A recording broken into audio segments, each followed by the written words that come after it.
Vous êtes sur TV5 Monde, soyez les bienvenus dans ce nouveau numéro de Kiosque. Ravi de vous retrouver ici en plateau et sur les réseaux sociaux, sur Instagram, Facebook et Twitter avec le hashtag Kiosque. Voici tout de suite le sommaire. Le Brexit est dans l'impasse. Camouflé au Parlement, c'est non à l'accord ardemment négocié par Theresa May avec Bruxelles. No deal, report, second référendum, annulation du Brexit. Quels sont les scénarios envisageables?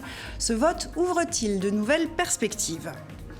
La Cour pénale internationale acquitte mais ne libère pas l'ancien président ivoirien Laurent Gbagbo, poursuivi pour crime contre l'humanité. Un verdict décrit comme un revers de plus pour la CPI. La justice internationale est-elle fragilisée? Et quelles conséquences en Côte d'Ivoire à 2 ans de la présidentielle? Après 3 mois de crise des Gilets jaunes, le grand débat national est lancé. Les Français sont invités à donner leur avis sur la fiscalité, l'organisation de l'État, l'écologie et la démocratie.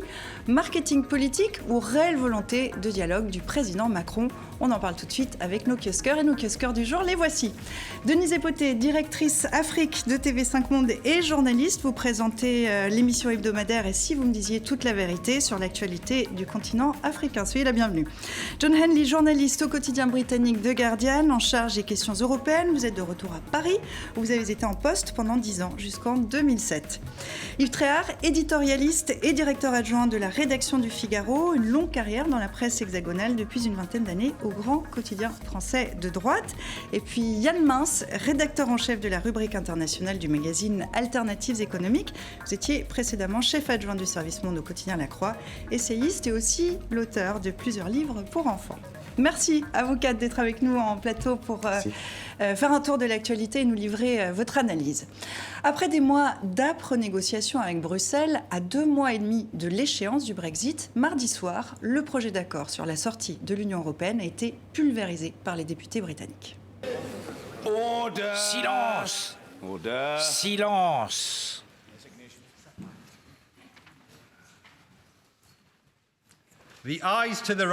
En faveur du oui, 202 voix. En faveur du non, 432 voix.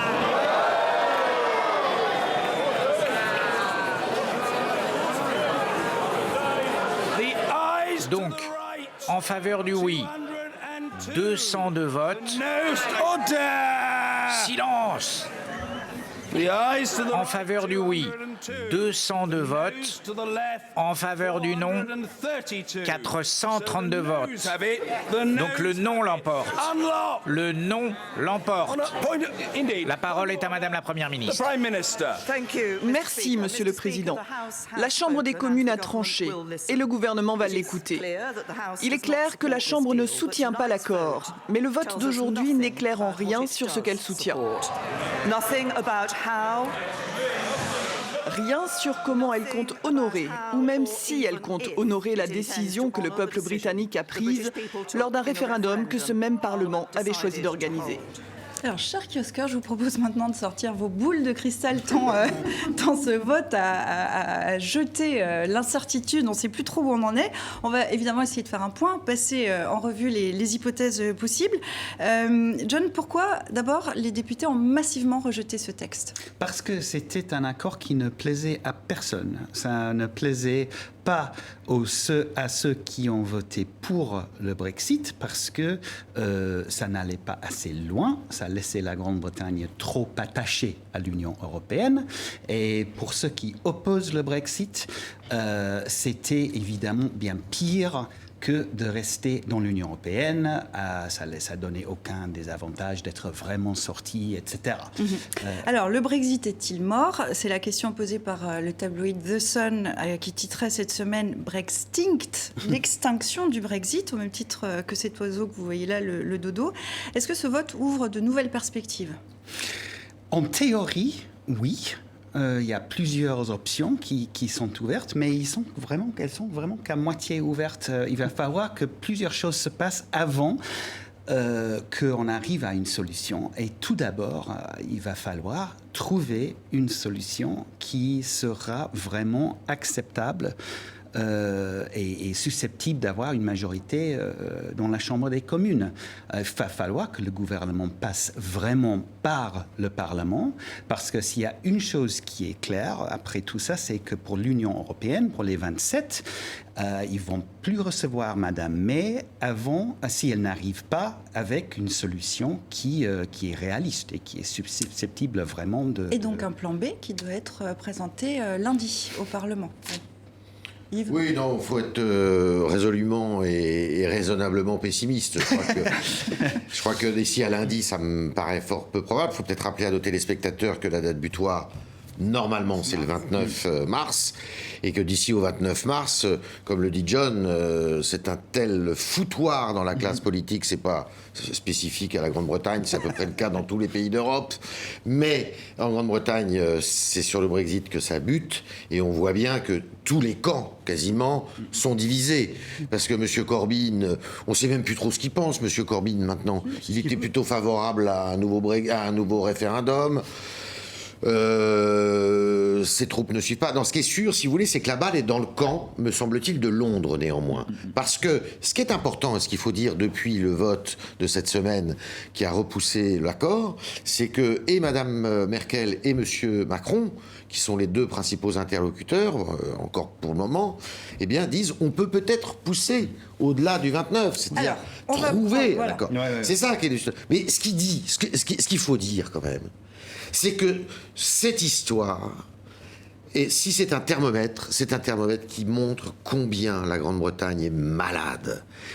Combien elle est malade comme les autres pays européens sont malades de l'intérieur, parce qu'il y a plein de, je dirais, d'éléments de politique domestique dans cette histoire-là. C'est pas uniquement une question entre l'Europe et la Grande-Bretagne, c'est aussi à l'intérieur de la société britannique. Dès le départ, c'était une histoire bien sûr domestique. Et il y a une thèse qui est quand même intéressante, qui a été développée, et moi que je trouve assez, c'est quand même qu'on retrouve le caractère britannique, qui est et c'est pas du tout. Non, mais c'est pas du tout. Je ne prends pas personnellement. C'est plutôt flatteur pour vous. Qui est un caractère dominateur, impérial, et qui ne veut surtout pas se faire dicter sa loi, ni par Napoléon, ni par De Gaulle, ni par Charlemagne. Les Britanniques dans ce rapport avec et encore moins par Hitler. C'est vrai. Et là, le méchant, c'est l'Allemand. On va passer en revue maintenant un certain nombre de scénarios. Il y en a un que vous évoquiez, c'est l'hypothèse d'un report du Brexit qui se dessine. Selon le Times de Londres, les dirigeants européens planchent sur un renvoi à l'année prochaine. C'est le scénario qui tient la rampe pour l'instant. Est-ce que c'est crédible, John ? Quasiment toutes les solutions maintenant exigent un report de la date de sortie. Il est très très difficile de voir comment on peut sortir avec un accord, quel qu'il soit, sans reporter. Or, le problème avec reporter, on a le droit. L'article 50, qui est le processus par lequel un pays sortant, ça n'a jamais été invoqué, c'est la première fois, ça dure 2 ans. Ça a été déclenché par Theresa May sans la moindre idée de comment on s'en sortir le 29 mars 2017. Donc, logiquement, on va partir ce 29 mars.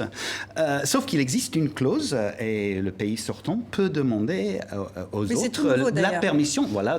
Problème, c'est que essentiellement, c'est que maintenant l'Union européenne est prête à accorder un délai, mais vraiment que si la Grande-Bretagne arrive avec une solution crédible, et que pendant quelques mois, parce qu'il arrive très vite le problème des élections européennes. Le problème des élections européennes, le 26 mai, c'est que la loi européenne exige que chaque pays qui est membre de l'Union soit représenté dans le Parlement. Or, est-ce que la Grande-Bretagne sera encore membre le 26 mai ? Est-ce qu'il y aura... Autrement dit, est-ce qu'il faut que les Britanniques se lancent dans les élections européennes ? Ce qui voudrait dire qu'il y a moins de sièges pour les autres pays. Exactement. Yann, là-dessus, sur cette idée du report qui semble tenir la rampe en ce moment. Tout dépend ce que veulent les Britanniques, et on n'en sait rien. Tout à l'heure, non plus. Non, mais il faut savoir ce que Londres veut. Il y a un S à Londres, en français en tout cas, et c'est important.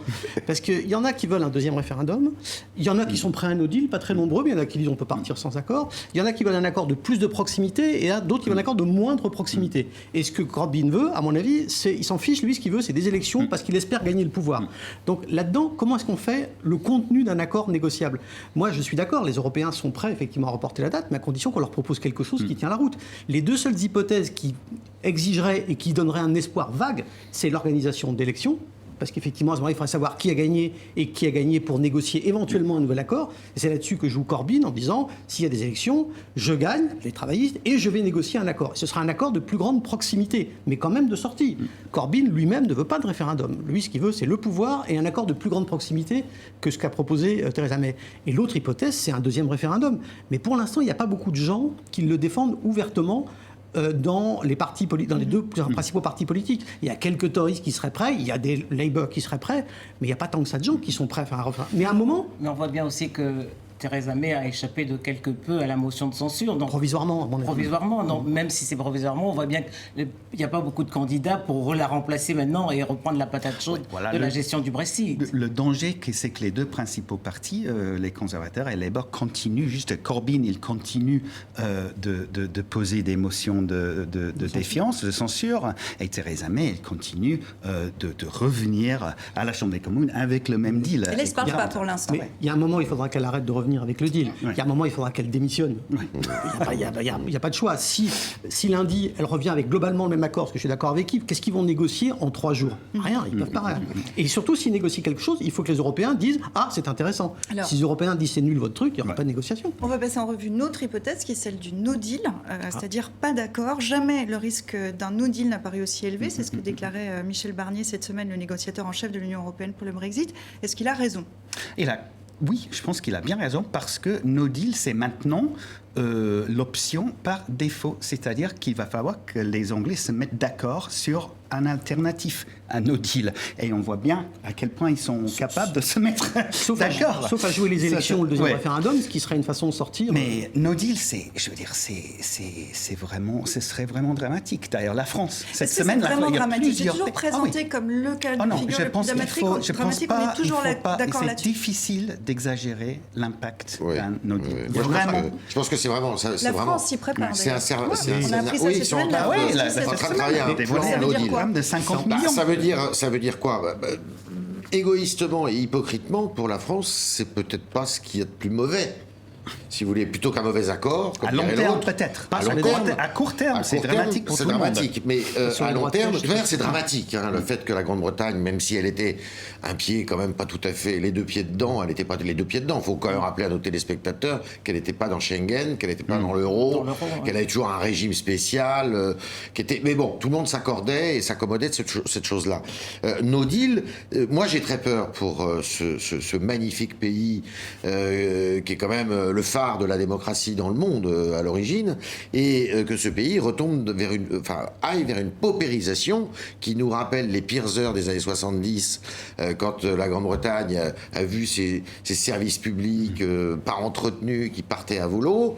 Et là, j'ai peur qu'on revienne à ça, parce que si vous voulez, no deal, il faut le dire, ça veut dire que la Grande-Bretagne est considérée par ses partenaires, enfin par les Européens, non plus comme un partenaire, mais comme n'importe quel autre pays, à moins qu'ils trouvent un accord à la norvégienne, à la Suisse. Oui, mais ils le trouveront pas tout de suite. Je crois que les Britanniques, une partie d'entre eux, et même dans la classe politique, ont découvert que le Royaume-Uni n'était plus vraiment une île. Je ne sais plus quel est le ministre britannique qui a dit qu'il avait découvert l'importance du port de Douvres et de Calais pour les échanges britanniques. Les 70% de l'alimentation, je crois, britannique est importée. Ça veut dire que si demain, il n'y a pas de no deal, il y a un no deal, on revient aux tarifs, aux taxes douanières de l'OMC. Et au contrôle douanier. Et au contrôle douanier. C'est-à-dire qu'on aura des files de camions à Calais et à Douvres. Et il commence à y avoir des exercices britanniques de répétition des camions. Alors, il y a un peu de mise en scène de Madame May, pardon. De Madame May. Un révélateur, absolument. J'ai plus d'estime pour Madame May que pour Madame Thatcher. Ils ont fait des exercices et c'est effectivement un repoussoir, parce que plus on parle du no deal, plus il y aura pression de l'opinion publique pour qu'elle adopte le deal en question. Mais quand même. Deux tout petites anecdotes tout court. Les principaux chaînes de supermarchés britanniques, les plus grandes chaînes de supermarchés, commencent déjà à stocker des boîtes de nourriture dans le cas d'un no deal. Et le ministre de la Santé britannique a avoué il y a 2 semaines qu'il était devenu du jour au lendemain le plus grand acheteur des réfrigérateurs au monde. pour stocker les médicaments pour le cas d'un no deal. Mais donc là, ça devient tout d'un coup, ça devient très réel. Ça devient vraiment très réel. Dans un des pays les plus riches du monde, ça fait quand même. En revanche, le collègue qui a négocié l'accord sur les ferries n'a pas été très compétent. Alors, on va avancer. Hypothèse numéro 3, vous l'avez évoqué, un nouveau référendum. L'idée avait réuni 700 000 manifestants dans les rues de Londres à l'automne dernier. Et là, toujours des soutiens. Écoutez. Je suis contente que l'accord ne soit pas passé. Nous avons vraiment besoin d'un autre référendum. On a menti aux gens pendant la dernière campagne. Nous le savons tous maintenant. Il est temps d'avoir une autre chance de voter. Nous savons pourquoi nous votons maintenant. Nous ne le savions certainement pas en 2016. Le gouvernement a le pouvoir d'annuler tout simplement toute l'affaire. Mais je suppose que ce serait politiquement inacceptable pour les gens qui ont voté en faveur du Brexit. La meilleure façon de s'en sortir serait donc peut-être un autre référendum, mais qui serait soumis à des normes beaucoup plus strictes que celui de 2016. S'il y a un second référendum aujourd'hui, John, sur l'opportunité d'une sortie de l'Union européenne, qui l'emporte? Est-ce qu'on arrive à le dire? Ça dépend de quelle serait la question. Et ça c'est le premier obstacle, un deuxième référendum. Quelle serait la question? Est-ce que ce serait le deal de mai contre rester dans l'Union européenne, le deal de mai retoqué peut-être un petit peu contre no deal, et selon la question... Mais mettons si la question c'est voulez-vous rester l'opinion publique change, mais pas aussi dramatiquement que ça. Le dernier sondage que j'ai vu, c'était à peu près 56% environ pour rester. Mais ça dépend toujours de la question. Mais il y a beaucoup d'obstacles à un deuxième. D'abord, celui du ton, je veux dire, comme j'avais dit, l'Union européenne veut prolonger ou reporter la date de sortie que par quelques mois. Un référendum, ça peut prendre 5, 6, 7 mois à organiser. Est-ce que les 27 seraient prêts à accorder ce genre de délai? Et surtout, il y a un problème de fond qu'utilise le gouvernement, c'est quelles seraient les conséquences d'un deuxième référendum sur la confiance le foi dans la démocratie des électeurs qui seraient tentés de dire bon voilà vous n'aimez pas la réponse que nous avons déjà donnée. C'est une vraie question. Ben ça c'est la question principale à mon avis et d'ailleurs les gilets jaunes devraient bien en prendre de la graine. Le référendum, personnellement je suis un opposant farouche à toute forme de démocratie de ce type, parce que c'est la foire à la démagogie, on l'a vu, c'était quand même la foire à la démagogie. Ils sont où les Brexiteurs de la première heure? Monsieur Farage, Monsieur Johnson, ils se planquent, ils sont planqués. Johnson non, mais les autres, ils ont raconté que des fake news, ils ont raconté que des bêtises.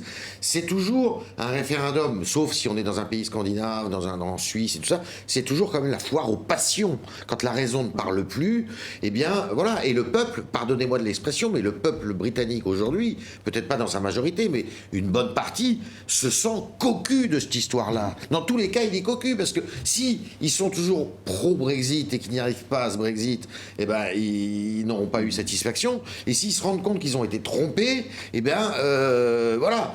Donc, c'est quand même très dangereux comme maniement. Et encore une fois, quand la politique communautaire, et malheureusement elle a trop souffert dans tous les pays, et l'otage de règlement de compte domestique, eh ben on en arrive là. Alors la démocratie, on va peut-être y revenir tout à l'heure en parlant des gilets jaunes. J'aimerais qu'on avance sur la dernière hypothèse. On va terminer là-dessus, c'est celle de l'annulation du Brexit. Vous évoquiez ça tout à l'heure. Selon la Cour de justice européenne, et c'est une décision récente, le Royaume-Uni peut décider seul de renoncer à quitter l'Union européenne. Est-ce que c'est possible, crédible? On voit par exemple que les marchés ont l'air de se préparer à l'idée d'une annulation. C'est parfaitement possible et ce serait encore plus possible, je pense, dans la perspective justement d'un deuxième référendum. Ce serait difficile d'organiser un deuxième référendum si on prolongeait, tout simplement, si on prolongeait l'article 50, si on reportait de quelques mois la date de sortie, si on révoquait l'article 50 et après appeler soit aux nouvelles élections, soit un deuxième référendum, ça c'est tout à fait possible. Oui. En dernière option, et ceux qui mènent campagne pour ce qu'on appelle le People's Vote, le deuxième référendum, c'est ça leur stratégie, c'est vraiment de faire en sorte que cette option-là, c'est la dernière option avant la sortie sans accord. Yann, je vous laisse conclure là-dessus. C'est politiquement un peu étrange quand même. Ça veut dire qu'on annule, on revote par référendum, et éventuellement c'est de nouveau Louis pour le départ, pour le livre qui gagne. Ça fait on annule et on reprend.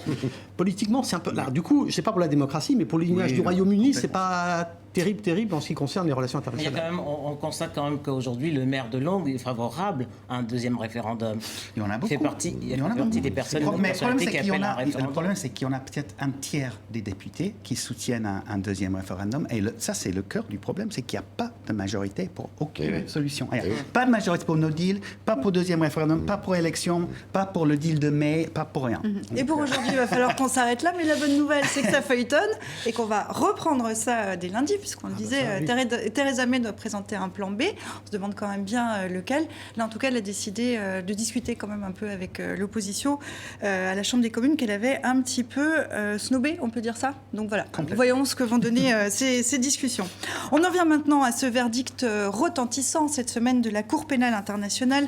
7 ans après son incarcération, Laurent Gbagbo est acquitté du chef d'accusation de crimes contre l'humanité après les violences post-électorales de 2010-2011 qui avaient fait 3000 morts. L'audience a été largement suivie par les Ivoiriens en direct à la télévision, notamment par les partisans de l'ancien président. Le récit de Philippe Randren-Narimanan avec Cléophas Mossala et Patrick Fondiou. À Yopougon, fief de l'opposition, tous les yeux rivés sur l'écran géant. En direct de La Haye, le verdict tombe.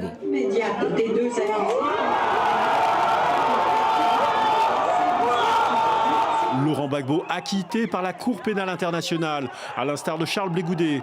Et bientôt...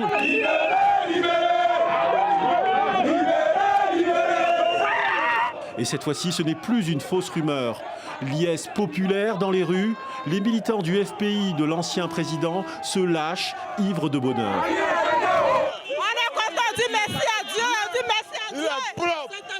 Les gens nous ont fait croire que si Laurent Gbagbo sort, il aura la guerre. Il n'aura jamais la guerre en Côte d'Ivoire. La preuve, avant que Laurent Gbagbo ne sorte, il nous a demandé d'aller envers nos frères du Nord, du Sud, de l'Est et de l'Ouest pour dire qu'il faut qu'on aille à la paix. La réconciliation, regardez la réconciliation. La réconciliation en masse. Gbagbo est libéré. À Cocody, Simone Gbagbo savoure ce moment. Une multitude de gens affluent dans la résidence de l'ancien président. Son épouse affiche sa sérénité. Les 3 juges de la CPI ont eu le courage de dire que Gbagbo Laurent n'a jamais commis les crimes pour lesquels il était poursuivi. Que Blé Goudet n'a jamais commis les crimes pour lesquels il était poursuivi.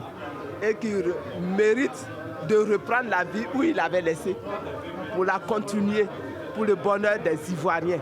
Et les Ivoiriens l'attendent. Dans l'attente de son retour au pays, lavé des accusations de crimes contre l'humanité, après plus de 7 ans de détention, Laurent Gbagbo, 73 ans, suscite tous les espoirs de ses partisans. Et ses partisans vont devoir attendre encore un petit peu. On l'a appris tout à l'heure, Laurent Gbagbo restera en détention jusqu'à une nouvelle audience en février, dans 2 semaines à peu près, alors que dans un premier temps, sa libération avait été annoncée. Pourquoi les 2 hommes, Laurent Gbagbo, Charles Blé Goudet, ne sont toujours pas libres à l'heure où on se parle ? La question, il faudrait la poser à un procureur, à Fatou Bensouda. Mais je pense qu'il y a certainement une manipulation politique. Il faut quand même savoir qu'à fin du mois de janvier, le 26 janvier exactement, le RHDP, le parti unifié que souhaite Alassane Ouattara, va tenir son congrès. Libérer Laurent Gbagbo avant cette date aurait fait courir un risque et aurait fait passer ce congrès ce serait devenu un non-événement, ce congrès. Donc je pense que Fatou Bensouda est peut-être... Qui est la procureure. Est peut-être consciente du risque politique sur la politique ivoirienne aujourd'hui, en laissant sortir Laurent Gbagbo. Mais c'est Fatou Bensouda qui se dit on va éviter un problème, ou c'est des négociations avec le pouvoir Je pense que ce sont des négociations entre la CPI et la Côte d'Ivoire. Manifestement. Et ça répond dans ce cas à une des grosses critiques qui est faite à la CPI, c'est celle d'une manipulation de la CPI, ou une CPI qui n'est pas neutre. Parce qu'il y a quand même des précédents. on se souvient de Jean-Pierre Bemba, qui était accusé des mêmes faits, au lendemain d'une crise post-électorale, mais c'était en RCA, c'est vrai. Qui a été acquitté et libéré l'été dernier, on en a libéré science tenante. Il y a eu également, avant Jean-Pierre Bemba, en 2014, le président du Kenya, Uhuru Kenyatta, qui a eu un procès expéditif. 24 heures à peine, on s'est aperçu que la Cour n'avait pas assez d'éléments pour le condamner. Il est rentré au Kenya et aujourd'hui, il est toujours le président du Kenya. Donc, pour ces deux cas-là, il n'y a pas eu de risque de trouble à l'ordre public, comme aujourd'hui le prétend Fatou Bensouda pour la libération de Laurent Gbagbo et de Blé Goudé. Ça, c'est l'information aujourd'hui qui vient de tomber. Il ne va pas être libéré. Ça vous interpelle, Yann ? Non, effectivement, ça me semble... Alors, je ne sais pas s'il y a eu une négociation, mais ça me semble probablement un calcul. Cela dit, moi, ce qui me frappe dans cette histoire, c'est que surtout que ce qui est arrivé, cet acquittement, j'ai l'impression que c'est l'héritage encore très lourd du premier procureur de la Cour, Moreno Ocampo, qui a visiblement fait des enquêtes bâclées, qui a fait des arrangements un peu compliqués, et que maintenant, Fatou Bensouda a hérité en partie de ce lourd passif. Ça décrédibilise en grande partie, malheureusement, la Cour. Mais d'un autre côté, il faut bien reconnaître que les États n'ont pas forcément donné à la Cour tous les moyens d'investigation dont elle a besoin. Donc, à chaque fois, elle est obligée de négocier pour pouvoir obtenir des éléments sur place. Et ça, c'est très compliqué. Moi, j'ai souvent l'impression que la procureure de la Cour est un peu dans la même situation que le secrétaire général des Nations Unies. Il faut aller mendier auprès des États membres les moyens de faire son travail et la tâche qui lui a été confiée. Et ça, c'est extrêmement compliqué. Alors, après, on peut penser qu'effectivement, peut-être que la Cour fait mal son travail, mais est-ce qu'elle a les moyens, tous les moyens de faire son travail, ou est-ce qu'elle est obligée de conclure des petits arrangements pour le faire, sachant qu'évidemment, les acteurs avec lesquels elle conclut, Ouattara ou d'autres, eux ont des intérêts très politiquement clairs. Et c'est bien évident que ce n'est pas tout de suite qu'on va voir les gens du camp de Ouattara, qui ont également commis des crimes, être poursuivis devant la Cour pénale internationale. Yves, sur cette question ? Il faut plaider la dissolution et la fin de la Cour pénale internationale. C'est un gag, cette histoire.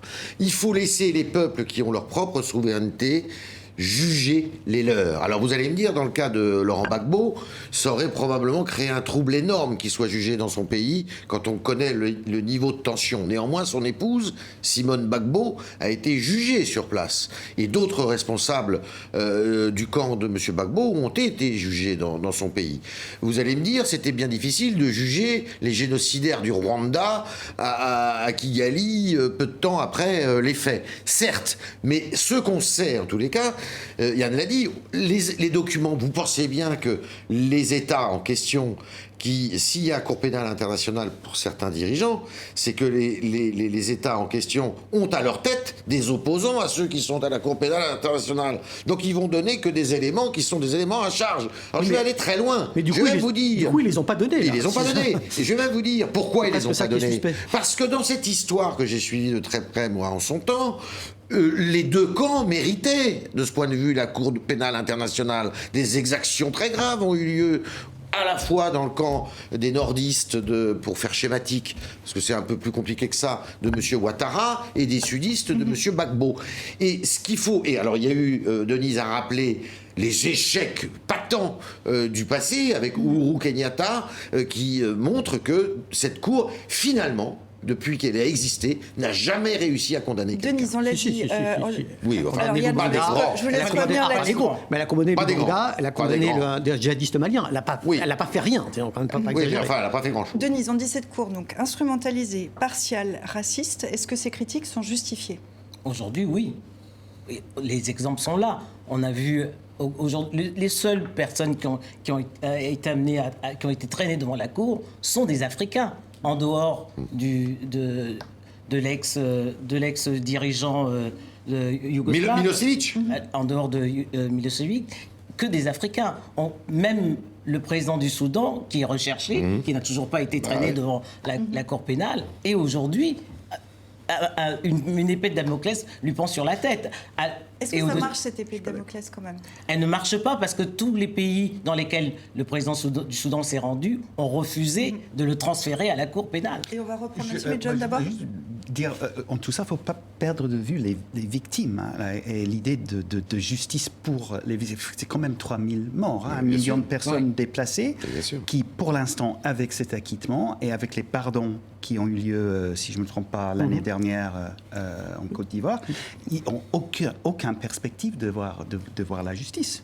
Oui, mais qui doit indemniser les victimes? Ce n'est ni la Cour pénale, ni Laurent Gbagbo. Ce sont les États qui doivent indemniser les victimes.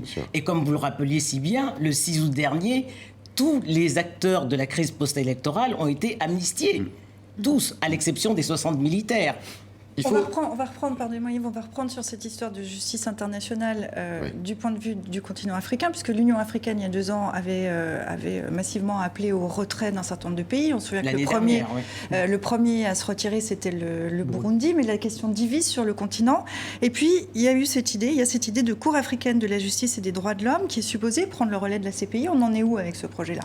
Mais on voit bien que cette Cour a tenu un procès. Elle a condamné Hissène Habré l'année dernière à Dakar. Donc, il y a la possibilité que les Africains soient jugés par des justices nationales. C'est possible. Mais la Cour africaine en question, ça ressemblerait quoi à la CEDH?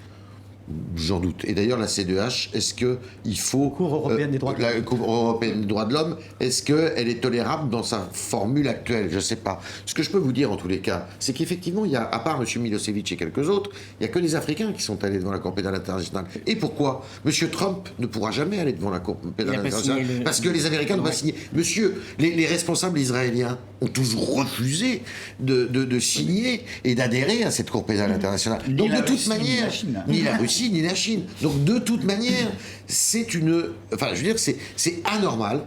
Même une honte, je dirais. Oui, mais quand même, on peut critiquer Fatou Bensouda. Elle a quand même lancé des enquêtes sur le conflit en Géorgie. Elle a lancé des enquêtes sur ce qui s'est passé en Afghanistan, notamment de la part des forces américaines. Elle a lancé des enquêtes sur ce qui s'est passé en Irak par rapport aux Britanniques. Donc, il n'y a pas une volonté de s'acharner sur l'Afrique. Le problème, c'est qu'effectivement, il est compliqué d'obtenir des informations, des faits et des enquêtes dans des pays qui ne le veulent pas, qui le refusent. Mais je ne pense pas qu'il y ait un acharnement particulier sur l'Afrique de la part de la CPI. Simplement, il faut constater qu'il y a... L'Afrique a été naïve, surtout. Pourquoi plus naïve l'Afrique que les autres? Non, elle a été intéressée. M. Ouattara était très content qu'on le débarrasse de Gbagbo. Oui, mais à l'époque, il n'avait pas signé l'accord de Rome. D'accord.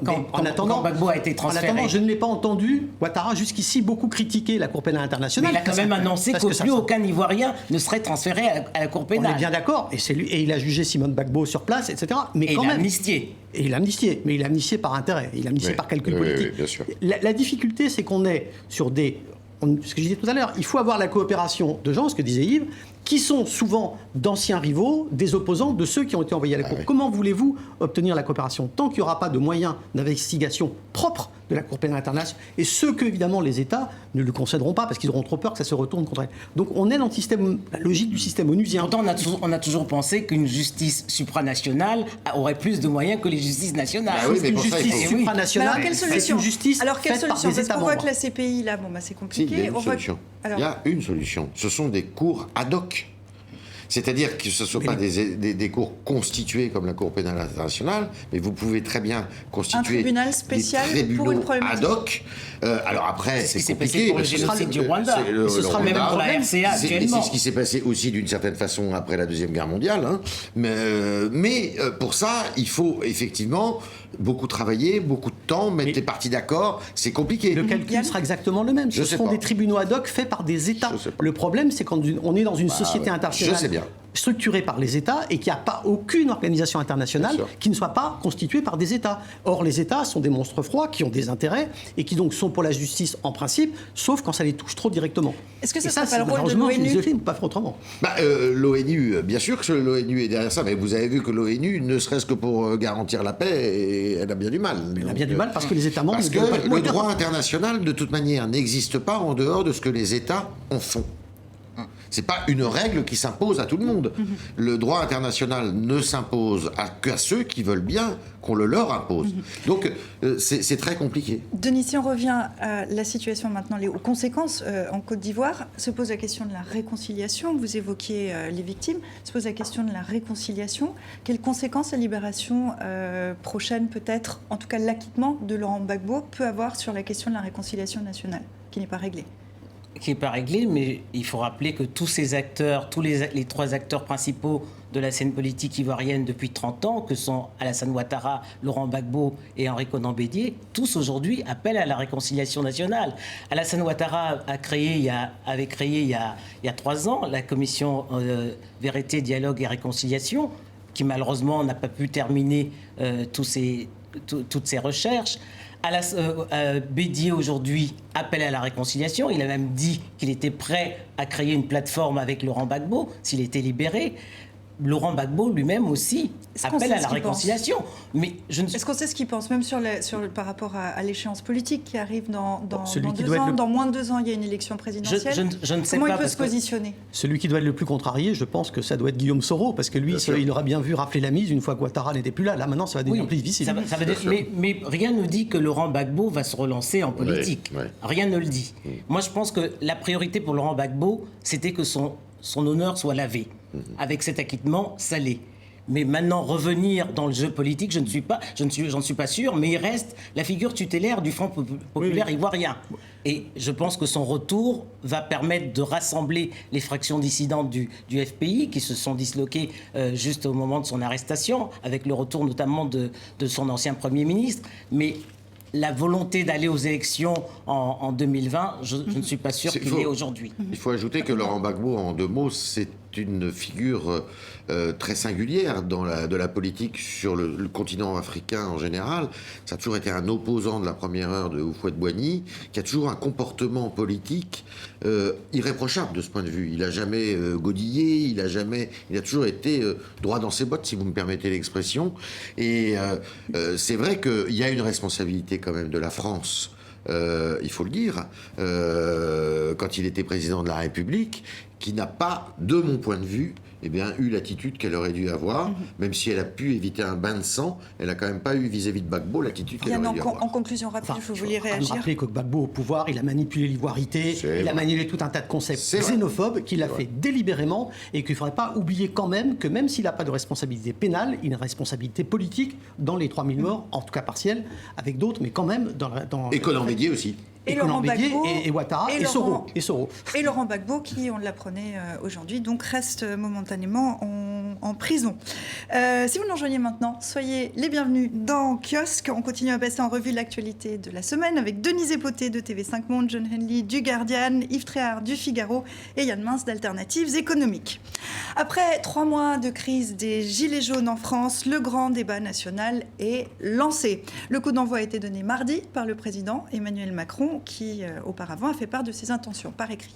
Le président Macron a pris la plume pour s'adresser aux Français. Une longue lettre et plusieurs dossiers sont évoqués. Tout d'abord, la fiscalité. Quels impôts faut-il baisser en priorité? Le chapitre institutionnel ensuite. Faut-il rendre le vote obligatoire? Faut-il accroître le recours au référendum et qui doit en avoir l'initiative? Une réponse directe aux revendications des Gilets jaunes. Alors, qu'y a-t-il vraiment derrière cette lettre? Un coup de com' ou une réelle volonté de dialogue? Les Français sont partagés. Pourquoi pas, oui, je pense que c'est une bonne idée. C'est de l'enfumage. Ah oui, c'est de la poudre aux yeux, c'est tout. Une lettre pour ouvrir le grand débat national. Le président demande l'avis de tous les Français amenés à s'exprimer dans des carnets de doléances. Certains mettent même leur adresse, leur numéro de téléphone portable. Comme ici, en Normandie. On le sait, il va falloir des réponses concrètes et rapides, puisque là, on risque simplement, c'est qu'au terme de ce grand débat, s'il n'y a pas de message politique fort, de recréer justement une autre forme de mobilisation et qui va être démultipliée. Donc là, c'est une prise de risque que prend le gouvernement. Des carnets de doléances en 2019 comme un écho aux plus connus, ceux de 1789. Cette année-là, 60 000 de ces cahiers sont rédigés. Quelques mois plus tard, la France connaîtra la Révolution. Les Français sont sur le point de couper la tête du roi Macron. Écoutez, il y a un niveau, en tous les cas dans le débat public, de haine et de détestation du président de la République qu'on a rarement connu. Et c'est pas subjectif que de le dire, on l'entend dans les rues, Bon, il y a un climat de tension qui est très fort dans ce pays. On est sur un volcan, là, avec un pays qui est très divisé dans toutes ses composantes. C'est un peu, je dirais, un bouillonnement qui va dans tous les sens. Et donc, il faut lui redonner... Pardon ? Et donc cette démarche. Alors cette démarche, elle a un mérite, c'est que on espère qu'elle calme un peu les esprits, qu'elle permette de renouer les dialogues. Mais tout le problème de cette démarche, à laquelle la France n'est absolument pas habituée. Enfin, nous, on a un caractère latin qui fait que on n'est pas habitué à se comporter comme des Scandinaves ou des Suisses. Et le problème, c'est quelle issue à cette démarche. Ça va durer 2 mois. Qu'est-ce qu'on fait après ? Ça, c'est la question principale. Est-ce qu'on peut éviter ? Alors, peut-être on parle d'un référendum à choix multiples. Je veux bien, je crains le pire avec cette histoire-là. On a compris à que question c'était pas multiple. votre truc, le référendum. Mais oui, parce que c'est toujours binaire et c'est pas toujours là qu'on a les solutions. Est-ce que le président de la République ne va pas être obligé, compte tenu du résultat, enfin des propositions qui vont se dégager, des synthèses, eh bien de procéder à une dissolution de l'Assemblée nationale. Personnellement, je vois mal comment on pourra y échapper. Ça serait très grave ? Ça a déjà eu lieu. Hein.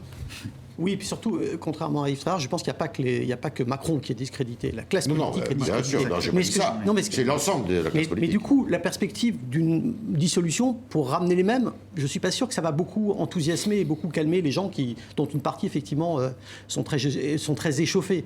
Moi, ce qui m'inquiète dans le débat, c'est 2 choses. Un, on a l'impression que Emmanuel Macron est convaincu qu'à l'issue de ce débat, les gens qui auront pesé le pour et le contre vont être d'accord avec lui parce qu'il est plus intelligent et qu'il a les solutions et que lui est réaliste, tandis que tous ceux qui contestent la politique sont irréalistes. Autrement dit, il ne va pas entendre.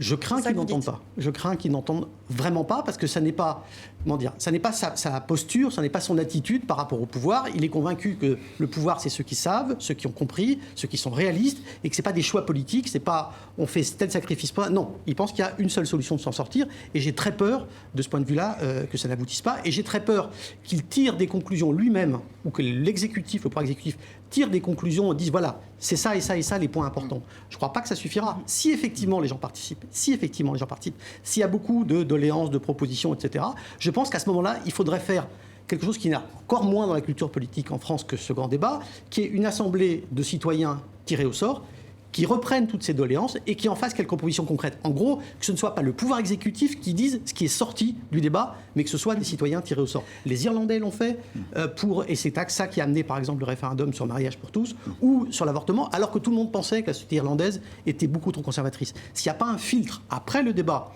entre éventuellement un référendum et ce que l'exécutif veut, on n'en sortira pas. D'accord avec ça ?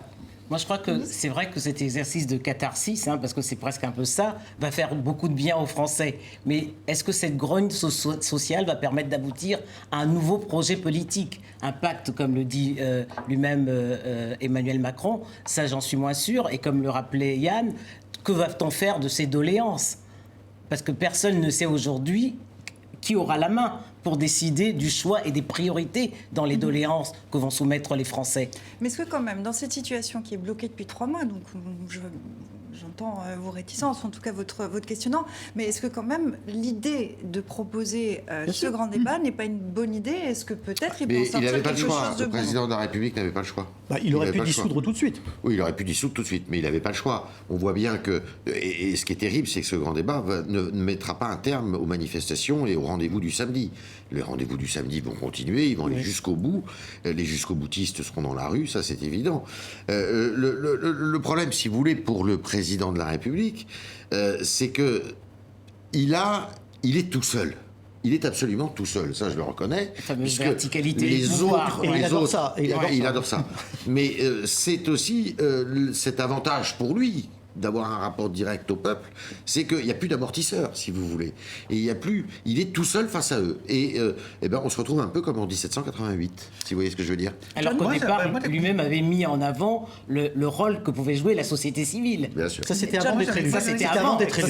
C'est une malaise qui est très très profonde, mais qui n'est pas unique à la France. Moi, je veux dire, les gilets jaunes de la France, s'ils avaient habité dans le nord de l'Angleterre il y a 2 ans, ils auraient voté pour le Brexit. Exactement les mêmes. C'est ce qu'on a dit tout à l'heure. Exactement. Ce sont les gens qui se sentent pas assez payés, surtaxés, pas d'avenir. Loin des métropoles. Voilà, qui ont craint que leurs enfants s'en sortent pas, etc., etc. C'est exactement la même.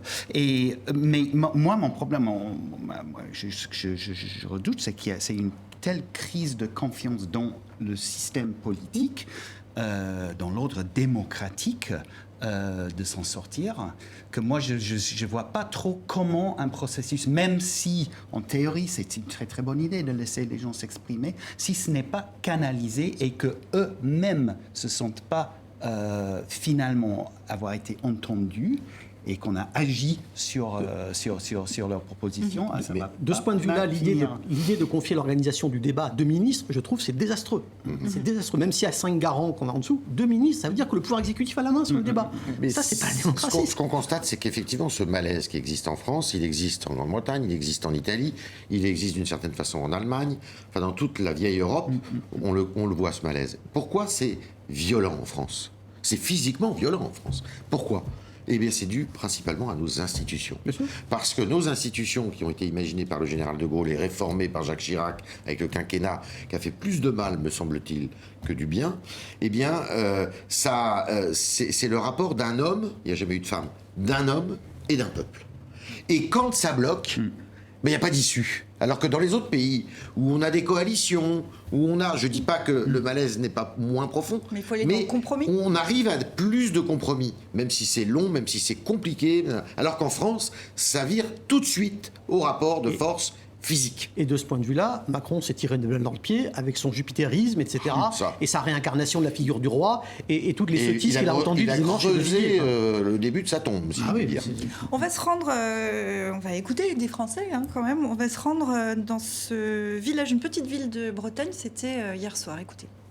Ça ne s'est jamais vu, c'est-à-dire que c'est quelque chose d'assez, c'est totalement inédit, c'est totalement incroyable, et on est en démocratie, donc faut y répondre. Ça devrait être comme ça, je sais pas, une fois par semaine, une fois par mois, durant toute l'année. Les gens de toutes conditions, de toutes régions peuvent s'exprimer sur la politique. Et on a un Parlement qui représente personne, qui représente quelques lobbies, qui représente une petite partie de l'électorat. Il a tout le pouvoir en France, bon, mais c'est un système qui est défaillant. Je n'y crois absolument pas à ce débat, absolument pas. Sinon, rencontrer encore, discuter, échanger, mais en matière d'action, il n'y en aura pas. Bon, vous disiez, il y va quand même, il ne le croit pas, mais il y va quand même. Bah oui. Est-ce que quand même, finalement, ce qui ressort aussi de cette séquence en France, c'est ce besoin, cette envie qu'ont les Français de parler ? Oui. Denise ? Oui, mais on le voit bien. On voit bien le nombre de doléances, tous les cahiers qui ont été noircis dans les différentes mairies. Et c'est pour ça que je parlais de catharsis tout à l'heure. C'est vrai, mais après, on en fait quoi de ces doléances ? Alors, la question, c'est est-ce que le besoin de parler peut déjà suffire à calmer ? Mais non, on voit bien que non, puisque les gilets jaunes vont en être à leur 10e semaine. Oui, mais le grand débat vient de commencer. Le problème, c'est quand on dit les gilets jaunes, toute la contestation autour des gilets jaunes, c'est pas forcément les gens qui sont sur les ronds-points. Il y a des gens qui les soutiennent en disant ça va, c'est un levier, ces gens qui sont sur les ronds-points, c'est un levier pour obtenir quelque chose, pour qu'on nous entende. Là, les gens ont l'occasion d'être entendus. Ça va être, le grand débat, ça va être ce que les gens en feront, pas seulement ce que Macron veut en faire. Ils peuvent très bien, s'ils veulent, s'emparer du débat et en faire quelque chose dont Macron n'avait pas du tout envie. Maintenant, effectivement, à la fin, si c'est lui qui verrouille les conclusions, c'est mort. Mais ce besoin de s'exprimer, il est prévisible depuis assez longtemps quand même dans la démocratie française. Il suffit de voir les taux d'abstention. Il suffit aussi de voir les votes protestataires.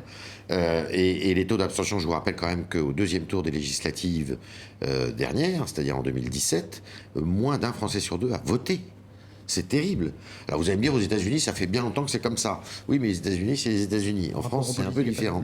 On est dans une culture de l'État en France, qui n'est pas du tout la culture américaine classique.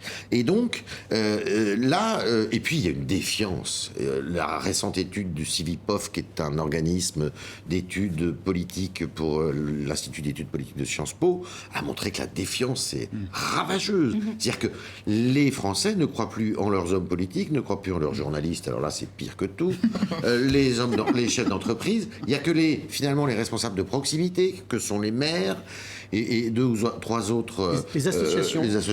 Curieusement, des associations comme l'armée. Voilà, qui eux, eh bien, on l'écoute des gens. Mais les autres, pour eux, on les a volés, trompés et on leur a menti. Vous parliez de dégagisme, on va conclure là-dessus, parce que Emmanuel Macron s'est fait élire par une envie de dégagisme. Aujourd'hui, il est lui-même victime d'une envie de dégagisme. Donc, il y a cette proposition maintenant. Si ça ne marche pas, si ça n'est pas lui, qu'est-ce qui se passe derrière? On voit des présidents qui ne font plus qu'un mandat. Si Emmanuel Macron n'en faisait qu'un, ce serait le 3e président. Qu'est-ce qu'on fait? Écoutez, il y a quand même un parti qui tire les marrons du feu. Selon les instituts de sondage, c'est le Rassemblement national, qui en plus Front national de Marine Le Pen, qui ne dit rien droite. d'ailleurs, qui peu de choses, et qui voit une chose, c'est qu'il est en train de se recentrer sur la scène politique, qu'il est en train de bouffer littéralement la droite classique, les Républicains. Il n'est plus question de sortir de l'euro, de sortir de l'Europe, qui s'institutionnalise et qui aujourd'hui est en position de force. Donc fatalement, c'est je ne dis pas que c'est fatal, mais... national. Non, fatalement, mais ce qui est clair, c'est que Marine Le Pen, contrairement à Jean-Luc Mélenchon, qui a la rage parce qu'il n'arrive pas à récupérer le mouvement des Gilets jaunes et qui n'arrête pas de dire que le peuple, Marine Le Pen ne dit rien et probablement elle rafle la mise. Cela dit, la sortie institutionnelle logique, ce serait ce que disait Yves, ce serait, si effectivement ça coince après le grand débat, ce serait des législatives. Et après quoi? Qu'est-ce que peut faire Macron? Si effectivement il y a une majorité plus faible, il peut commencer à dire c'est de la faute du Parlement. Il peut faire ce que Mme May fait pour le Brexit, dire moi j'ai essayé, mais voilà, je ne peux pas travailler avec ces gens. Mais ce n'est pas une sortie satisfaisante, c'est clair. Clair. Vous, John, vous avez quitté Londres et son Brexit pour vous réinstaller en France sans regret. En tout cas, quel commentaire ça vous inspire pour conclure là-dessus? Oui, de toute façon, je ne vais pas manquer de travail, je pense. Denis, je vous laisse le mot de la fin sur cette situation en France. Moi, je voudrais juste faire un parallèle pour terminer. C'est quand Yves le rappelait tout à l'heure, cette situation est commune, n'est pas unique à la France. On l'a même vu en Afrique avec notamment des mouvements citoyens, le ballet citoyen au Burkina Faso, mais également un mouvement comme Y en a marre au Sénégal, qui a été un des premiers, premiers mouvements civiques. Donc, ce ras-le-bol des citoyens qui veulent pousser les politiques à changer est presque mondial aujourd'hui. Et une consultation qui va se poursuivre jusqu'au 15 mars, un acte 10 des Gilets jaunes qui est prévu demain samedi. Lui, on n'en a jamais marre, c'est Dilemme. On va terminer cette émission avec lui. Qu'est-ce qu'il a retenu de l'actualité? Vous allez le voir. Tout d'abord, cette controverse sur l'usage des lanceurs de balles de défense, aussi appelés flashballs, par les forces de l'ordre contre des Gilets jaunes. Il riposte, s'écrit ce policier, qui voit arriver sur lui un œil. De nombreuses blessures ont été constatées. Malgré son acquittement par la CPI, Laurent Gbagbo est toujours en prison. Allez rejoindre votre femme Simone, l'autoriste juge. Finalement, je vais rester ici, de l'ancien président ivoirien, face à cette perspective. Dilemme un peu vache. Autre grand dossier en ce moment en Afrique, la présidentielle en République démocratique du Congo. L'Union africaine rejette les résultats, même pas capable de truquer des élections, constatent consternés les chefs d'État. Denise, l'Union africaine demande en fait la suspension de la proclamation des résultats définitifs qu'on attend incessamment. Pourquoi l'Union africaine sort-elle de sa réserve, ce qui est plutôt inhabituel? Non, elle ne sort pas de sa réserve. Elle a plusieurs fois, après les scrutins présidentiels, donné une position et tenté de jouer même des médiations. Il ne faut pas oublier qu'aujourd'hui, le président de l'Union africaine, c'est Paul Kagame. Et Paul Kagame, par rapport à la RDC, ce n'est pas n'importe qui, puisque avec les conflits qu'il y a eu, les tensions qu'il y a eu avec la RDC dans les années 90, juste avant la chute du maréchal Mobutu. Donc on voit bien qu'aujourd'hui, Paul Kagame est un peu le leader de la sous-région et voudrait avoir la garantie que des troubles en RDC ne viendraient pas déstabiliser toute cette région des Grands Lacs. Mais qu'est-ce qu'il peut faire? Alors, ils doivent se rendre sur place lundi. Ils sont attendus à Kinshasa lundi. Veille normalement qui n'aura pas lieu. Qui n'aura pas lieu. On ne peut pas aujourd'hui, alors que l'Union africaine a demandé qu'on suspende la proclamation des résultats, installer un président. Donc on verra lundi, mardi ce qui se passe en RDC. À suivre, comme on dit, et évidemment à suivre sur TV5 Monde, notamment dans le journal Afrique. On continue, on en parlait en début d'émission. Dilemme pose la question, Brexit ou pas Brexit? Oui mais, réponse de la Première ministre britannique, il n'y a pas de mais, lui rétorque ce citoyen, mais Theresa May avec un Y, comme vous le voyez. Et enfin, le harcèlement sexuel n'épargne pas l'ONU, c'est le constat de la première enquête effectuée par l'organisation. Je propose une résolution contre les mains baladeuses, offre le patron Antonio Guterres. Proposition acceptée à main levée, et puis vous le voyez, plutôt des mains masculines, quand même. Je tiens à le souligner. Merci beaucoup, Dylan. Merci à vous quatre pour ces débats enflammés, très intéressants. Merci à vous, évidemment, qui nous regardez fidèlement aux quatre coins de la planète. Je vous donne rendez-vous sur les réseaux sociaux. Vous pouvez nous écrire sur Facebook, sur Twitter, sur Instagram, où vous pouvez nous retrouver également. On attend vos commentaires, vos questions nombreuses. Et puis, on se retrouve ici au même endroit vendredi prochain.